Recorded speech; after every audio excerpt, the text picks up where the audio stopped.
That is the invitation that Honda sent us to ride their formidable new two-wheeler in Hyderabad. And that invitation had a very prominent F made on it. Was that a teaser? It got us wondering, what's the F? Could it be the CRF 230L, a bike that was allegedly spied in India, though it wasn't. It was a service center in one of our neighboring countries. It wasn't even a big wing dealership. Then it got us wondering again, what could it be?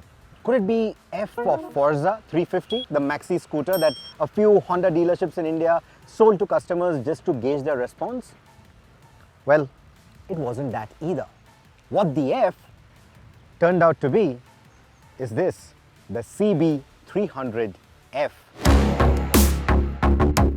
So essentially, the CB300F is another street naked that slots between the Hornet 2.0 and the CB300R.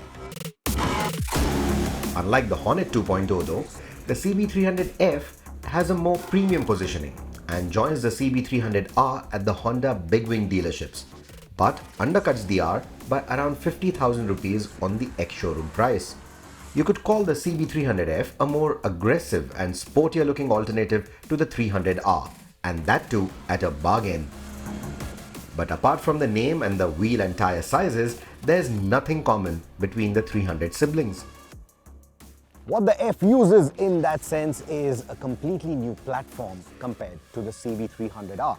Like for example, the engine is all new, it is not liquid cooled, the chassis is all new, it is marginally heavier, the suspension is different but very similar in spec and hardware to the Hornet 2.0.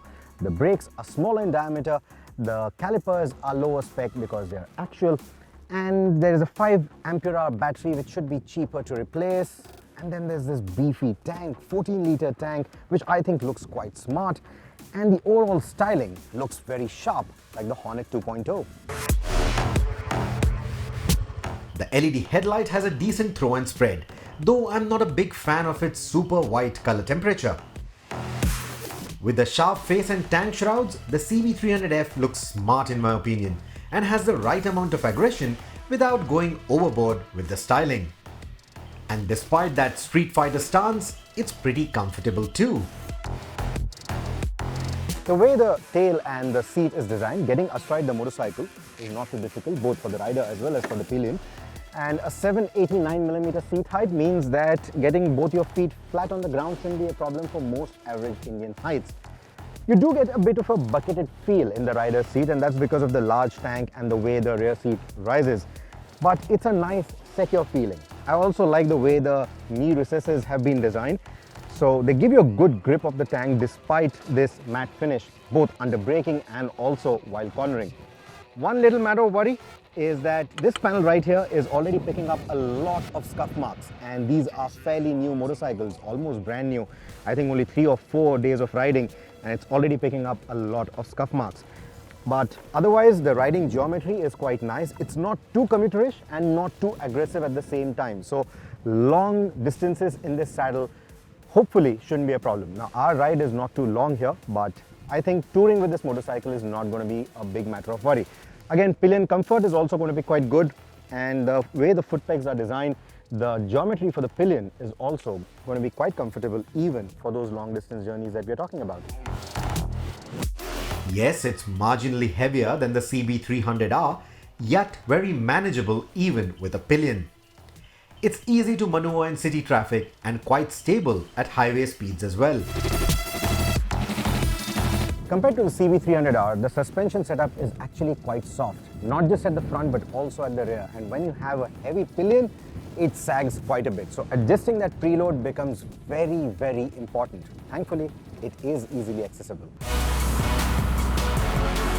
Thankfully, it sits on a higher ground clearance than the CB300R. The front forks are the same 37mm Showa units from the Hornet 2.0, but retuned for a stiffer rebound. The rear monoshock runs a softer setup though. But the CB300F loves corners, and the MRF Revs FC tires are a treat on the grippy tarmac. The suspension out on bad roads through potholes feels nice and soft, so that gives you a good supple ride quality. But astonishingly, around the bends, it doesn't translate into a squishy behavior from the motorcycle. It just goes through those bends with a nice authority, it feels nice and taut, and that long wheelbase, which is longer than the Hornet, the CB300R, the CB200X as well, that long wheelbase really helps. It feels nice and stable through all the corners without really compromising on the flickable nature of the motorcycle. It isn't as sharp as something like a KTM Duke, but you will like the balance it achieves between sporty handling, highway manners and commuting comfort. F for filmy. We are at the Ramoji Film City to ride this motorcycle, so essentially not too much traffic here, nice open roads, but I can still tell you that the engine will not heat up too much in bumper to bumper traffic as well. It runs quite cool, it runs nice and efficient. It's an air-cooled engine, but it's also got an oil cooler, which ensures that the engine runs nice and cool. The engine is all new. It has a larger displacement than the CB300R and isn't a bored-out Hornet 2.0 engine. Unlike its sub-200cc counterpart, this one has 4 valves, which make it more efficient. Can the F fly? Well, the power output may not sound too convincing, but it is a fairly quick motorcycle. I love the crisp throttle response that it has to offer. I also love the refinement of the engine, especially for a single cylinder. More so if you compare it to the likes of the KTM Duke or the Bajaj Dominar, this feels like a Honda. I also like the way it accelerates, I like the way it delivers torque. It feels much quicker, much stronger in the mid-range compared to most of the other Japanese 250s as well. It's got a nice strong pull from about 4,500–5,000 RPM even in 5th gear. So pulling overtakes at both city or highway speeds is not going to be a problem at all. Also, it runs a lower compression ratio, which means should you go touring with this motorcycle, it's not going to be as thirsty for premium fuel. Speaking of fuel, this one has a 14-litre tank, and while we haven't really been able to road test it yet, we expect a real-world fuel economy of over 38 kilometers to a litre. Now the brakes may look lower spec on paper, but I'm very impressed with their on-road performance. Even the feel of the brake levers is not spongy, it's nice and progressive. Even for the rear brake, it's quite progressive, quite confidence-inspiring. Now, of course, the roads that you see here are quite grippy, but we did try this motorcycle, we did try braking on some of the poor surfaces as well. There are a few here, and the braking doesn't seem to worry at all. The ABS works well, and even with the pillion, the braking manners are quite confidence-inspiring. Like the Honda CB350 Highness, the CB300F also features a traction control system, which is a good safety net to have in our conditions, even for a 20-odd PS motorcycle like this one.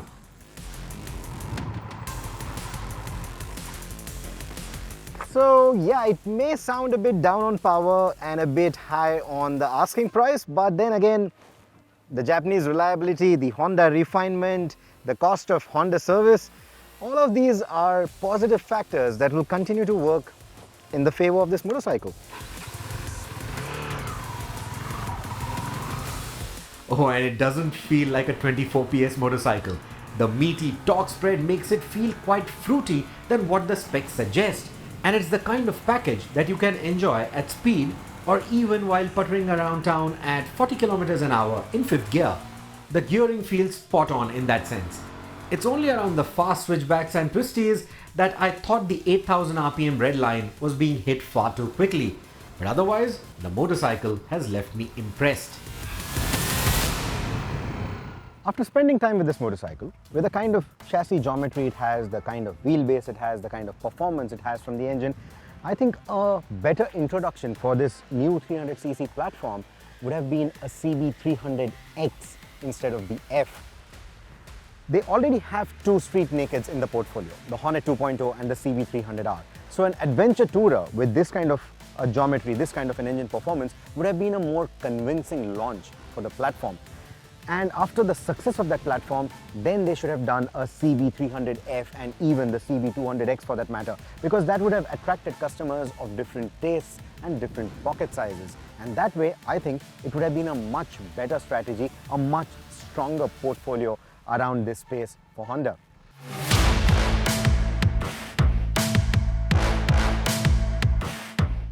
So to sum it up, I would like to say that the CB300F is a very potent motorcycle, but it's likely to get lost in the crowd of its own siblings. Furthermore, being a big wing product, its reach is going to be hampered by the limited dealership and service network. If these factors don't matter to you, and if the likes of the KTM Duke and the BMW G310R are too sporty for your daily chores, the CB300F is probably that modern and likable Honda that you've been waiting for in the 300cc space.